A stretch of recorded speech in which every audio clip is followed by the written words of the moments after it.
J'adorais travailler à l'hôpital et pouvoir aider les patients. Le but de cette enquête était de vérifier si la mort était bien accidentelle. Et là, j'ai entendu une voix d'outre-tombe qui m'a dit de partir. Soudain, le sac mortuaire a bougé. Je suis convaincue d'avoir vu un fantôme. J'ai eu la peur de ma vie.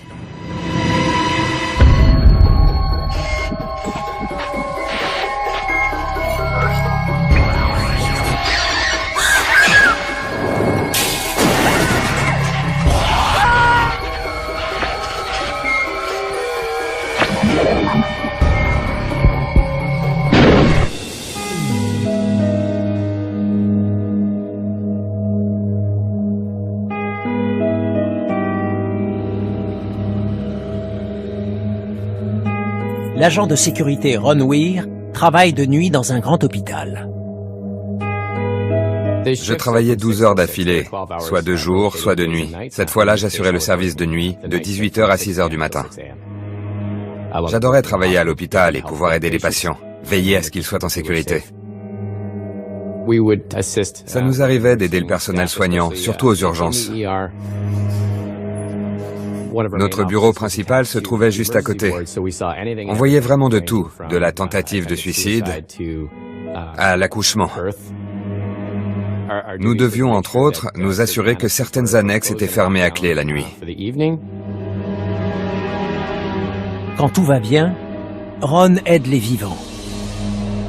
Mais ce soir-là, c'est de mort qu'il doit s'occuper. Malheureusement, notre travail consistait aussi à transporter les cadavres jusqu'à la morgue, avec respect et discrétion.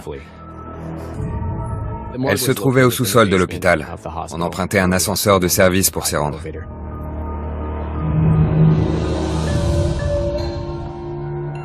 Cet endroit donnait la chair de poule, glauque à souhait, austère, délabré, comme dans les films. Brancarder un cadavre dans un sac mortuaire, ce n'était pas ce que je préférais dans ce métier. C'était pas rassurant. Quand il y avait personne pour réceptionner les cadavres, on était censé se débrouiller tout seul. Je détestais cet endroit. Le patient décédé était un homme de forte corpulence.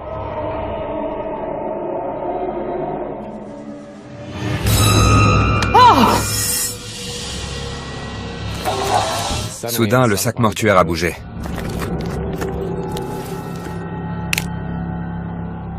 Quand j'ai vu ça, j'avoue que j'ai eu très peur.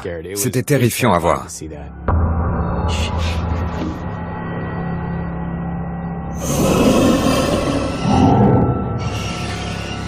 L'infirmière avait examiné le patient pour confirmer le décès. J'ai pu moi-même le constater en le mettant dans le sac mortuaire. Ron a vu un cadavre bouger dans un sac mortuaire. D'un point de vue médical, il a peut-être été témoin de ce qu'on appelle le signe de Lazare. Cela peut se traduire par un brusque mouvement des jambes ou des bras. D'un point de vue paranormal, lorsqu'un esprit n'est pas tout à fait prêt à quitter son enveloppe corporelle pour rejoindre l'au-delà, il peut tenter de se glisser de nouveau dans son corps ou de le manipuler physiquement. On m'avait prévenu qu'un mort pouvait bouger, mais je suis pas médecin. Ce genre de choses a beau arriver de temps en temps, je n'y avais encore jamais été confronté.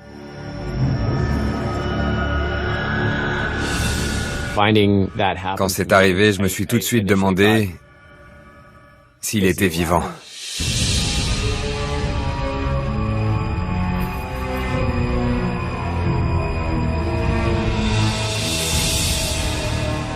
Mais ce que j'ai vu ensuite, la science ne peut pas l'expliquer.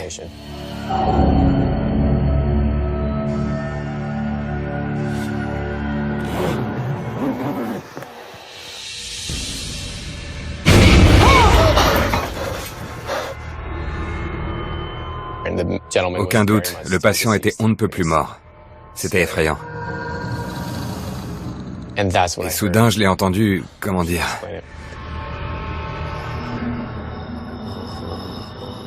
Je l'ai entendu murmurer « Aidez-moi ».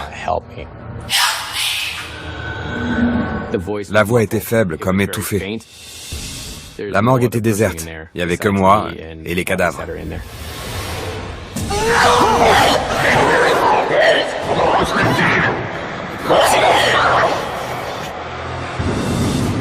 Oh bon sang! À l'aide! J'étais mort de peur. Au secours! Ron demande à un médecin de garde de venir l'aider. Il est vivant. Il vient d'ouvrir les yeux.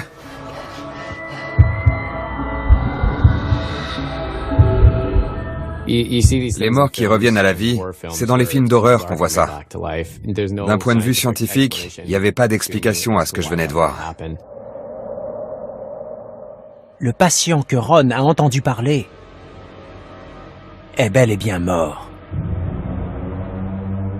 Pourtant, il a bougé la main dans le sac. Je sais ce que j'ai vu. Quelque chose a bougé dans le sac mortuaire que je transportais. Pour les enquêteurs comme moi, les hôpitaux sont de véritables mines d'informations. On y trouve de tout. Des manifestations d'esprit, des voix désincarnées. C'est en quelque sorte l'endroit idéal pour observer des phénomènes paranormaux. Pour la simple et bonne raison que de nombreuses personnes y ont vécu une expérience traumatisante.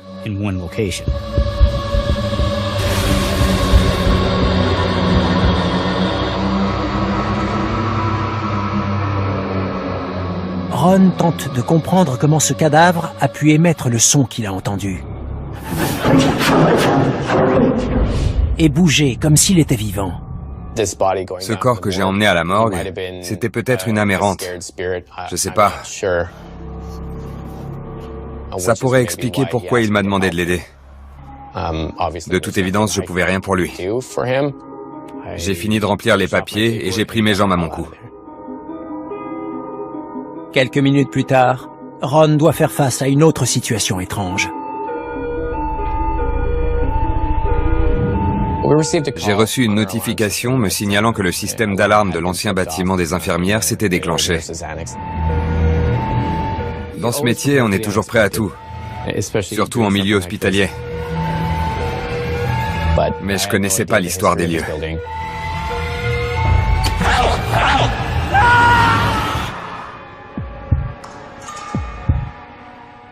Toutes les portes étaient fermées à clé. J'ai jamais aimé me rendre dans cette partie de l'hôpital parce que le bâtiment se trouve un peu à l'écart. Il a une vie qui lui est propre, comme un être humain. J'appréhendais toujours de devoir y aller la nuit. Cette nuit-là, l'appréhension de Ron prend une toute autre dimension.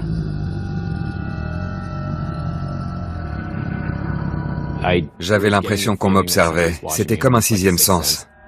Mon cœur s'est mis à battre à 100 à l'heure. Je voulais pas rester dans ce bâtiment plus longtemps que nécessaire.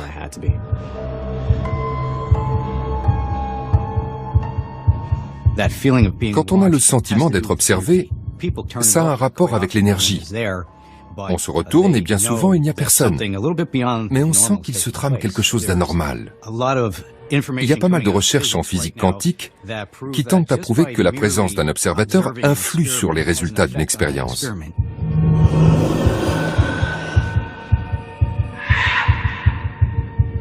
Je me suis senti mal à l'aise dès que j'ai emprunté le couloir. C'est là que j'ai compris que l'alarme ne s'était pas déclenchée toute seule.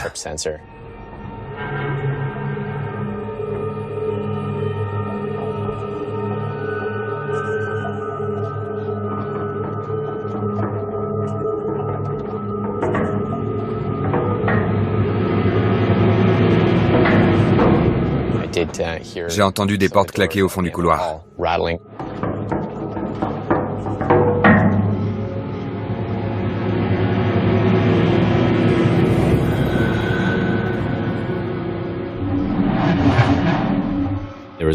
Le bâtiment était désert. Ça se bousculait dans ma tête. Je savais plus quoi penser.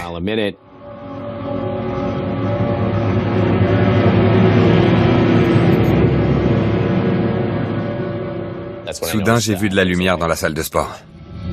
Ron sait qu'une minute plus tôt, cette pièce était plongée dans le noir. Je suis entré.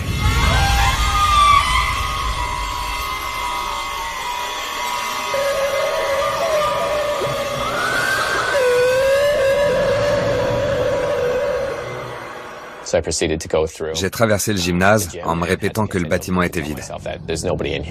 Il avait beau se passer quelque chose d'étrange, je devais continuer ma ronde.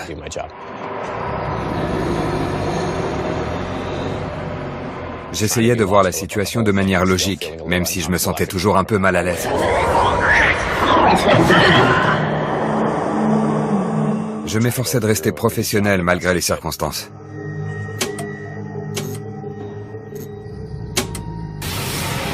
Soudain, toutes les lumières se sont éteintes. Et là, j'ai vraiment eu très peur.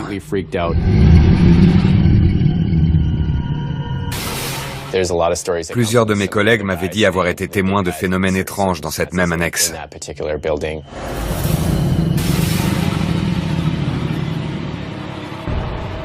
À ce stade, je m'étais préparé à voir quelque chose de surnaturel. Mon cœur battait à toute vitesse. J'étais sûr et certain d'être seul dans ce bâtiment.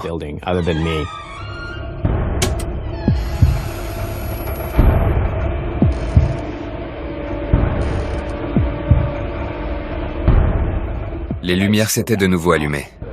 Les pires craintes de Ron sont sur le point de se concrétiser. La porte claquait violemment.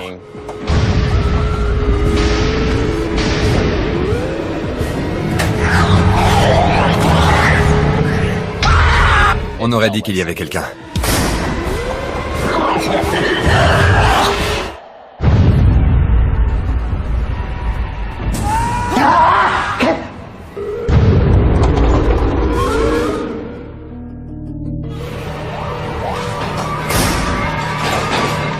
Cette porte se trouvait à l'intérieur, et pourtant elle claquait violemment. Elle ne pouvait pas claquer toute seule.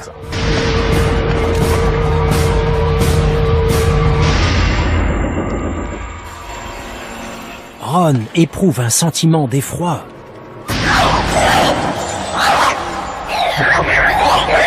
Étrangement familier. Je crois qu'il y avait peut-être un lien entre le cadavre de la morgue et ce que j'ai ressenti dans le bâtiment annexe.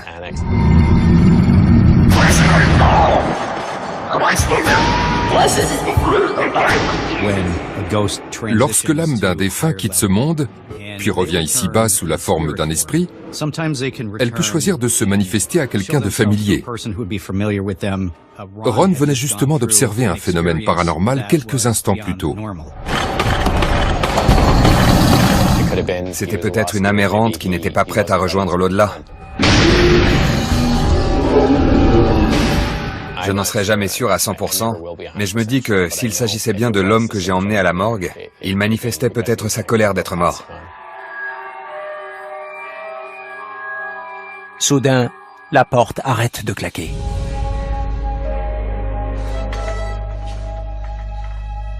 Je suis retourné inspecter la salle de sport. Elle était complètement vide. Ron est sous le choc. La seule explication qu'il parvient à trouver n'est pas rationnelle.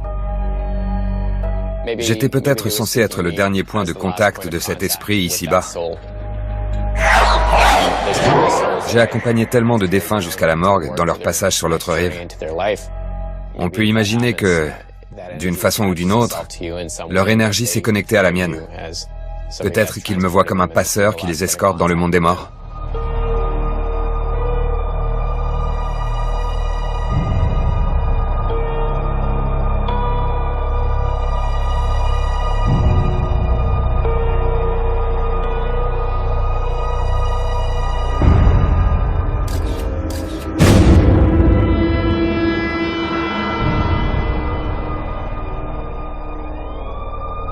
Au beau milieu de la nuit, dans une ville du sud des États-Unis, l'enquêtrice Marlene Pellisser est appelée en intervention.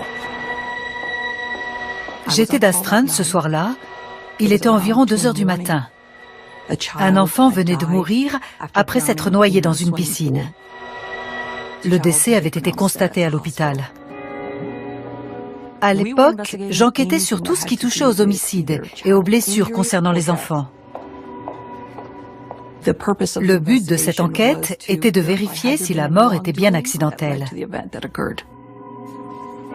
Ces recherches éviteront peut-être à d'autres enfants de connaître le même sort.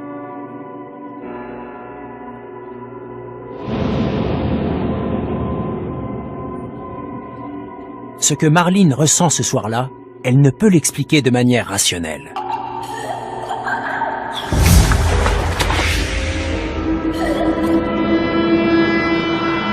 Je me souviens m'être sentie très mal à l'aise. Ce n'était pas un sentiment auquel j'étais habituée.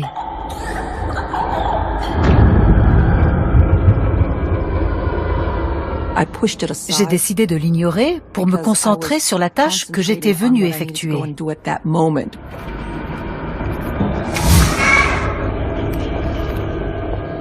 Lorsqu'on enquête sur une affaire où un enfant a été victime ou témoin de violence, il est extrêmement difficile de ne pas s'impliquer émotionnellement, car on n'a qu'une envie, c'est de l'aider. Mais la meilleure façon de leur venir en aide aux victimes, c'est de mener une enquête minutieuse, approfondie et objective. C'est de ça qu'ils ont besoin.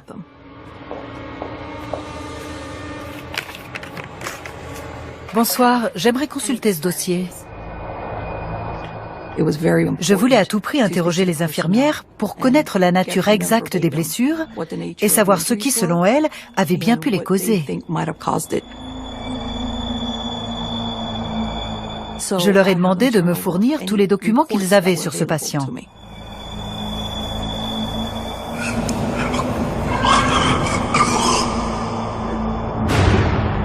J'avais une drôle de sensation. Comme si on m'observait. J'ai ressenti des picotements dans le cou. J'ai regardé autour de moi, car j'avais l'impression de ne pas être seule. Et puis, je me suis raisonnée. Il n'y avait rien ni personne. L'infirmière revient bredouille. Le document dont Marlene a besoin n'a pas encore été rédigé. Elle m'a proposé de revenir 1 heure plus tard. J'ai accepté. Et je suis partie. Un membre de la famille avait accepté de me donner accès au lieu de l'accident pour que je puisse y enquêter. En quittant l'hôpital, Marlene éprouve une sensation inexplicable.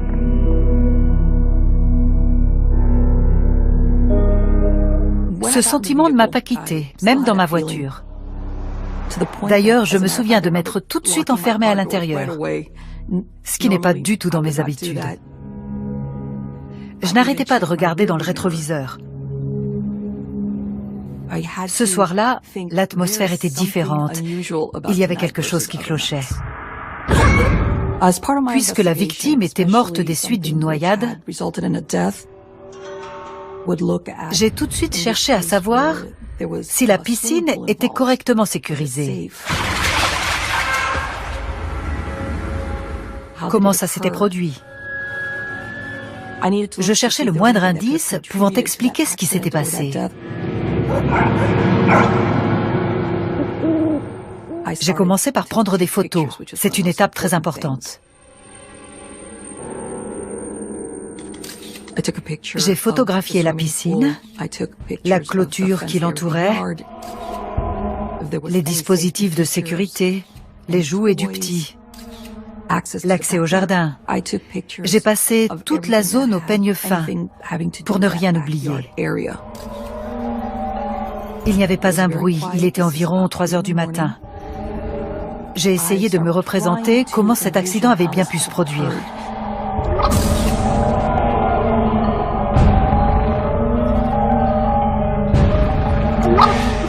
J'avais beau être là pour enquêter, je ne pouvais pas ignorer qu'un enfant avait perdu la vie quelques heures plus tôt.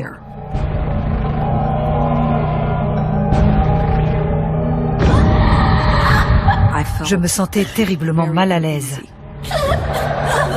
Je n'arrivais pas à comprendre pourquoi. Je tiens à dire que j'ai gardé mon esprit analytique, malgré les circonstances, car ça fait partie de mon métier. J'ai fait le tour de la maison.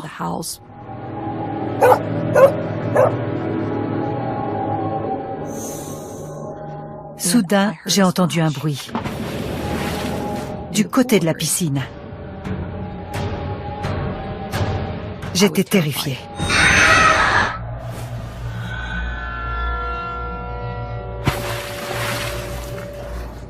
Dès que j'ai entendu ce bruit, je me suis demandé ce qui avait bien pu tomber dans l'eau. Il n'y avait rien dans la piscine. Pourtant, je n'avais pas rêvé. Il n'y avait aucun arbre autour. Rien ne pouvait expliquer ce que je venais d'entendre.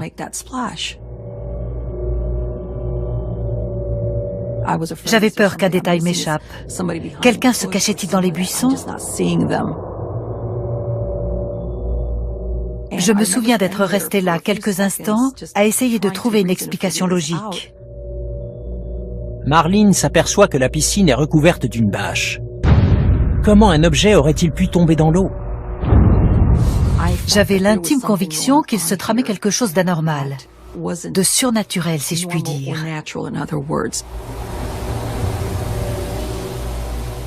J'étais tout simplement terrifiée. Mais j'ai pris sur moi et j'ai poursuivi mon enquête. J'ai donc continué à faire le tour de la maison pour prendre des photos.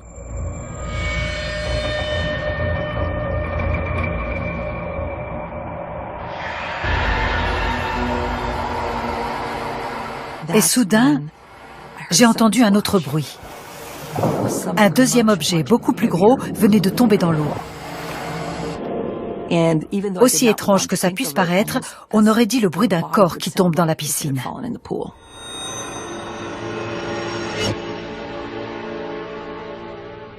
J'ai fait demi-tour pour aller voir. Mais je ne savais pas du tout à quoi m'attendre. Une fois de plus, il n'y avait rien. Il a bien fallu que je me rende à l'évidence. La réalité ne correspondait pas à ce que j'entendais.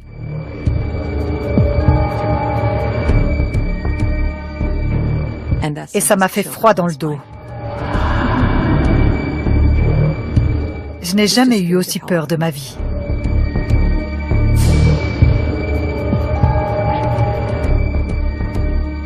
Pourquoi vous n'êtes pas parti?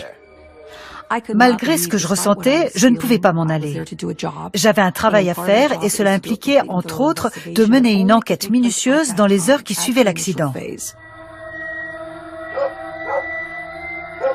Bien décidée à donner la parole aux défunts, Marlene poursuit son enquête à l'intérieur.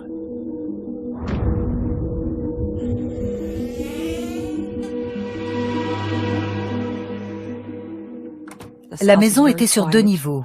Elle était vide, plongée dans le silence.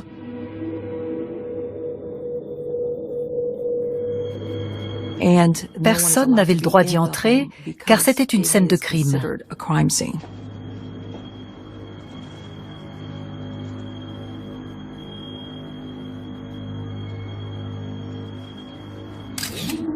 Je prenais des photos dans la cuisine. Quand soudain, j'ai entendu un bruit.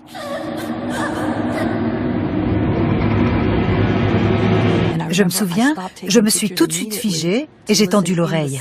Qu'est-ce que je venais d'entendre?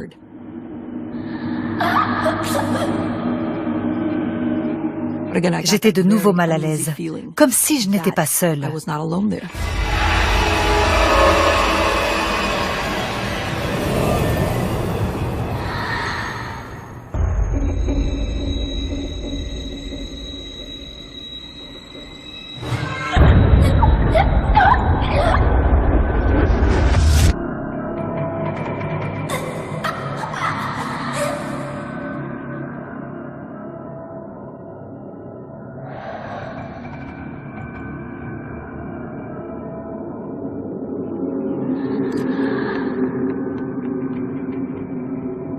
Et puis, j'ai entendu comme des bruits de pas.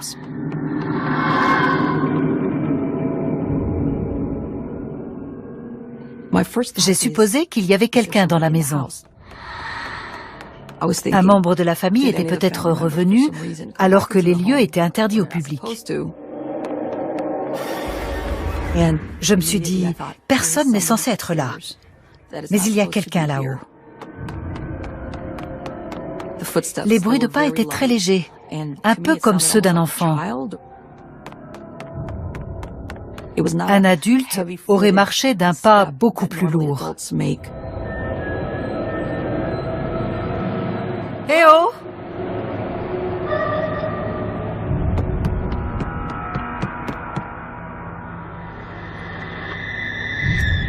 Y a quelqu'un? J'ai décidé d'aller à l'étage pour en avoir le cœur net.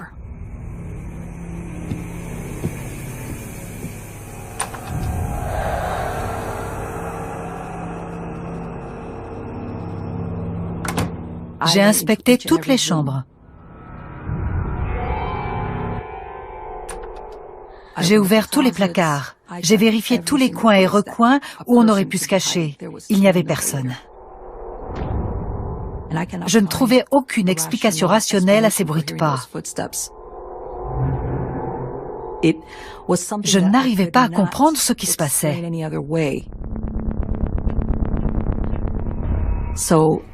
J'ai donc été obligée d'accepter que ces phénomènes étaient sans doute liés à l'accident dont avait été victime le petit garçon quelques heures plus tôt.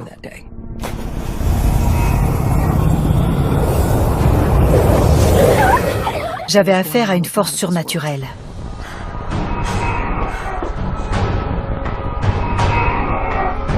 J'avais peur.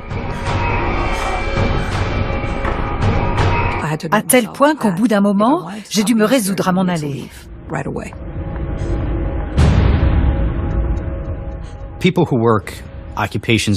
Certaines personnes exercent un métier en rapport avec des événements traumatisants. Lorsqu'elle se retrouve face à une victime se manifestant depuis l'au-delà, il peut arriver que cet esprit ou ce fantôme détecte leur sensibilité aux tragédies qui l'ont frappé et veuille entrer en contact avec elle.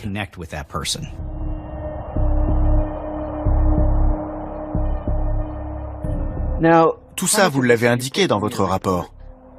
Bien sûr que non. C'était hors de question. Si je l'avais mentionné, ça aurait compromis ma crédibilité. Je suis retournée à l'hôpital pour récupérer le rapport que j'attendais.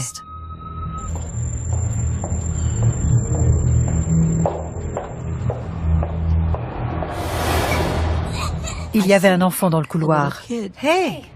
Je me suis demandé ce qu'il faisait là tout seul.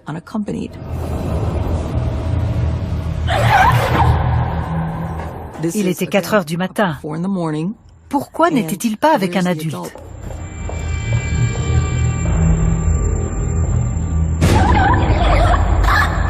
Tout va bien?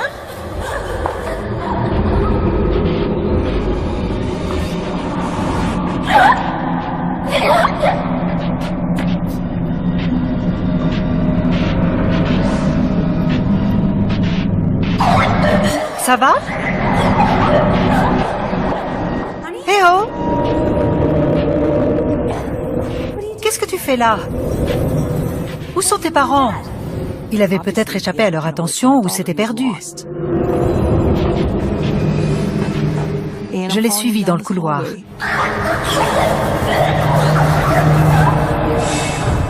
Et puis au détour d'un couloir, il avait disparu. Cet enfant n'avait nulle part où se cacher. J'en suis donc arrivée à la conclusion que c'était un esprit. Et pourtant, j'étais persuadée de courir après un enfant en chair et en os qui s'était perdu dans les couloirs de l'hôpital.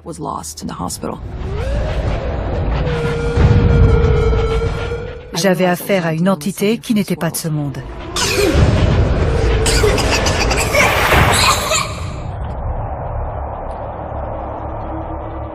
Je me suis dit qu'il s'agissait de l'esprit du petit garçon décédé. Il n'était peut-être pas conscient de ce qui lui était arrivé.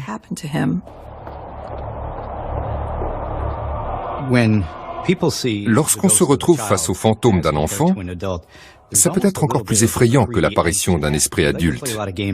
Les enfants aiment jouer à cache-cache. Ça peut être difficile d'interpréter leurs intentions. Vous avez vu un petit garçon? Personne ne semblait l'avoir remarqué. C'était comme s'il était invisible.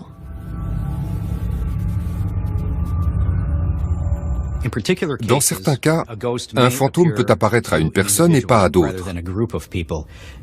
C'est souvent qu'il a un objectif précis, un message à faire passer, un contact à établir avec cette personne en particulier. Par ailleurs, tout le monde n'a pas la sensibilité requise pour déceler la présence d'un esprit.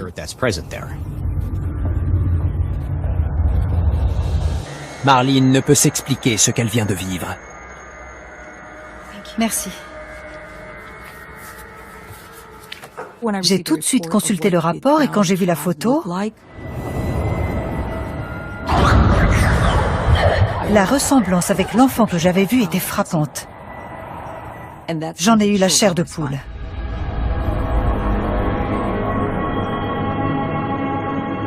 Bien que surnaturelle, cette explication permettrait d'élucider le mystère.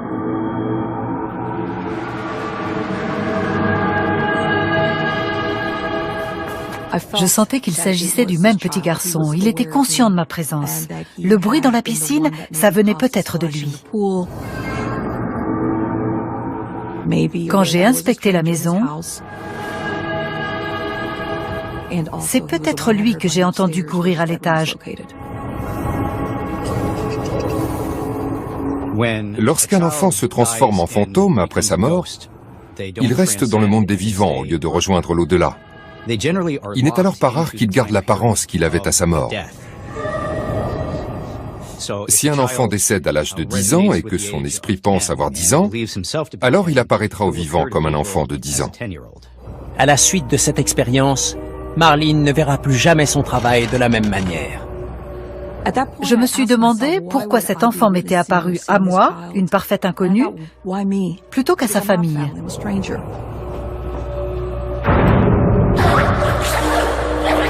C'est peut-être parce que je travaillais au contact des enfants. Mon métier, c'était justement de leur venir en aide. Il savait qu'il était mort, selon vous? Je crois qu'il ne comprenait pas bien ce qu'était la mort. Il était très jeune. Son décès était tellement soudain. Il voulait peut-être qu'on lui explique ce qui s'était passé et pourquoi sa famille ne pouvait pas le voir ni l'entendre.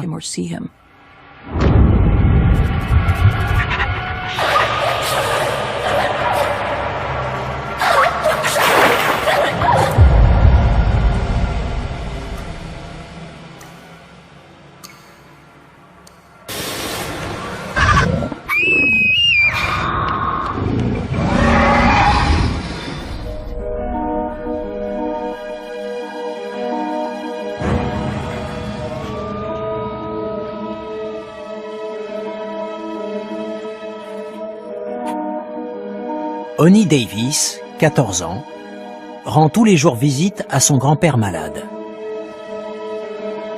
Il souffrait d'un cancer du poumon. Il avait été admis en soins palliatifs. Il n'avait plus longtemps à vivre. Pendant un mois, je suis allée le voir tous les soirs après les cours. Honey n'est pas seule au chevet de son grand-père. Sa mère est également là. J'étais très proche de mon grand-père.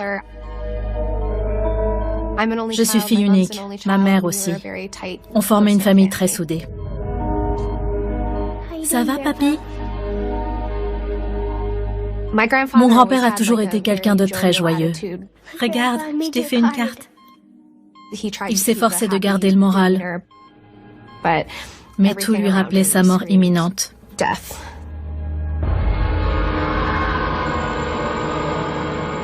Je me sentais mal à l'aise dans sa chambre d'hôpital. Il y faisait toujours très froid. Et les bips incessants me hantaient. Quand je rentrais chez moi le soir, je les entendais dans mon sommeil. Au réveil, c'était la même chose. Ça ne me quittait plus. Les heures passent. L'après-midi se termine. Honey a l'habitude de rentrer chez elle en début de soirée. Mais ce jour-là, elle a un drôle de pressentiment.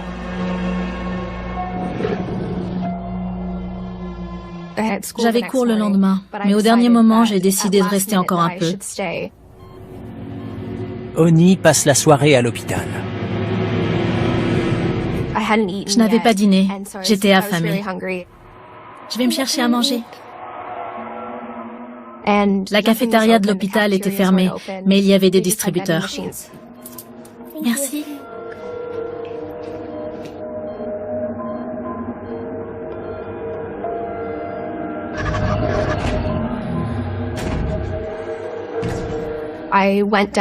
Je suis descendue pour aller m'acheter une barre chocolatée.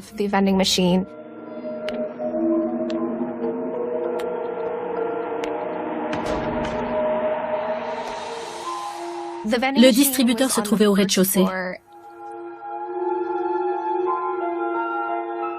Comme il était tard, l'accueil était vide. Personne n'entrait ou ne sortait de l'hôpital. À cette heure tardive, les couloirs sont totalement déserts. Je m'attendais à croiser quelqu'un, étant donné le nombre de patients qui se trouvaient à l'hôpital, mais non, j'étais seule.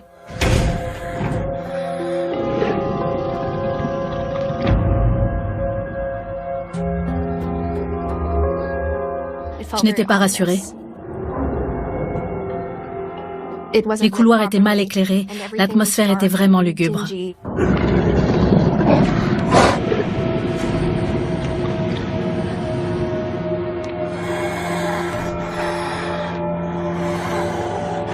J'étais de plus en plus mal à l'aise.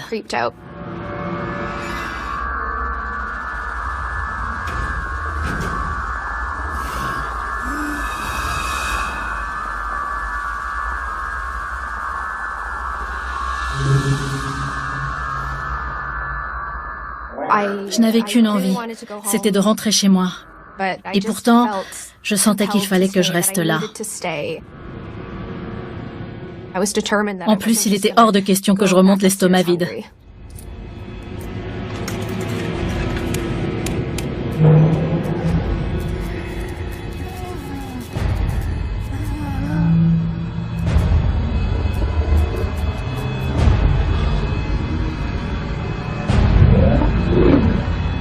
Et puis tout à coup, j'ai été parcourue d'un frisson.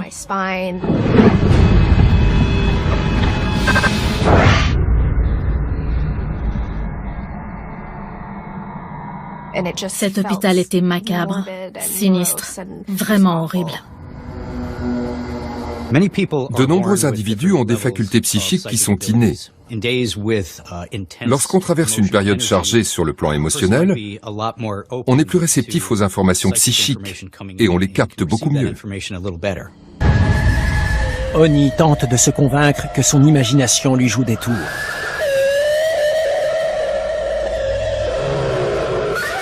J'allais récupérer ma barre chocolatée quand soudain, j'ai entendu un bruit. On aurait dit une voix. J'ai regardé autour de moi pour voir s'il y avait quelqu'un, mais le couloir était vide. Eh oh!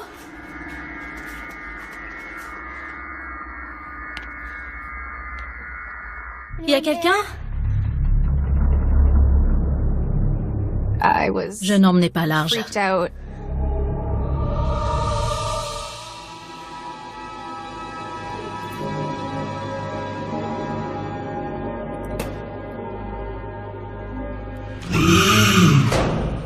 Et là, j'ai entendu une voix d'outre-tombe.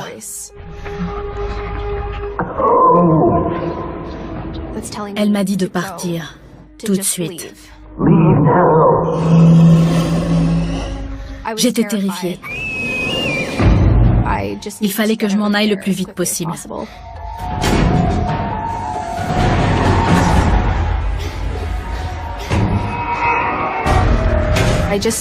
J'avais l'impression qu'une force invisible m'attirait là-haut vers la chambre de mon grand-père.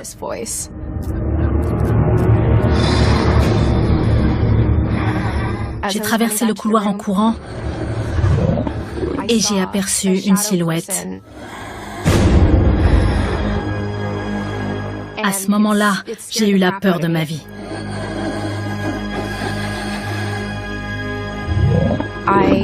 Je suis convaincue d'avoir vu une entité, un fantôme.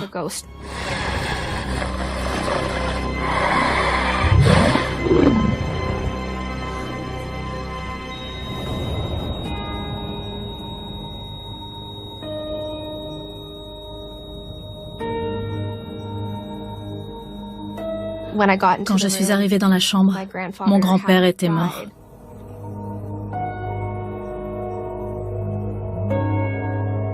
Je n'avais encore jamais été confrontée à la mort.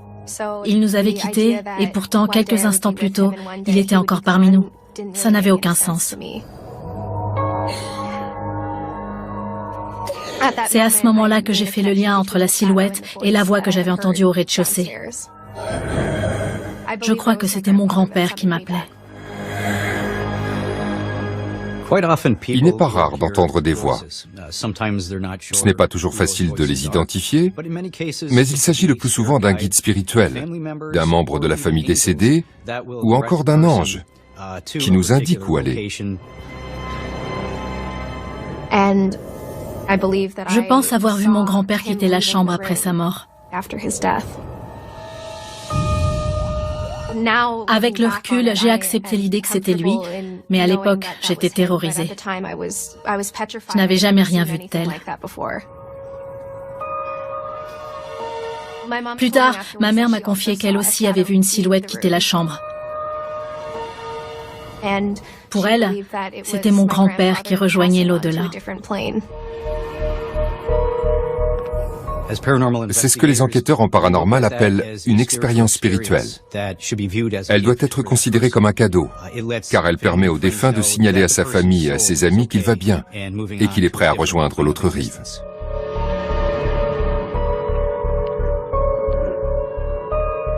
Avant, je pensais que les fantômes n'existaient pas.